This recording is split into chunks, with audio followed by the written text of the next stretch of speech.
నేను అమ్మగారిని అడిగాను. నేను తినేటప్పుడు అడిగితే ఏమేమి ఉన్నాయని చేస్తానండి. చూసి దాని అంచనాన్ని బట్టి ఇక్కడ భోజనాన్ని నడిపిస్తాను. ఆమెను అడిగింది, అమ్మ అదేంటి ఆ ఇంగ్లీష్లో చెబుతుంది, this is dog head and legs sir, this is బోటీ సార్. ఏం బోటీ? అన్నింటికి డాగ్ డాగ్ డాగ్ అంట.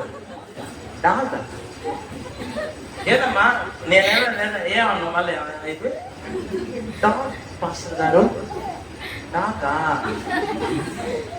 ఆ మాట ఎప్పుడైతే చెప్పిందో కడుపులో పేరు గొంతులో వచ్చిన ఇప్పుడు తిననంటే ఏమో బాగోదా, గట్టిగా పన్ని తింటాను ముందే స్టేట్మెంట్ ఇచ్చి వచ్చిన. ఇప్పుడు యాడ్ చేయాలి, నేను ఎక్కడ రావాలా? నేను అమ్మగారు అన్న అమ్మగారు ఏమో ఎప్పటిదాకా బాగానే ఉంది కానీ ఎప్పుడెప్పుడు పట్టలో కాదు ఇబ్బంది యాడ డోపు వచ్చినట్టే తిప్పుతుంది అనుకో. నా వల్ల కాక నేను అన్న అమ్మ ఒక్క పావు గంట సేపు కొంచెం రెస్ట్ తీసుకుంటే నాకు కొంచెం సెట్ అయితే ఎట్లా ముందు దీంట్లో తప్పించుకొని బయటపడాలి కదా అని చెప్తే, సరే గారు పర్వాలేదు అని మీరు తినకుండా పావు గంట సేపు, పావు గంటే కదమ్మా సరే గారి నేను గదిలో మీకు తల్లి పెట్టుకోను. నాకు అదురు పడుతుంది, పావు గంట అవుతుంది ఆమె నుంచి పిలిచిది అయిందని.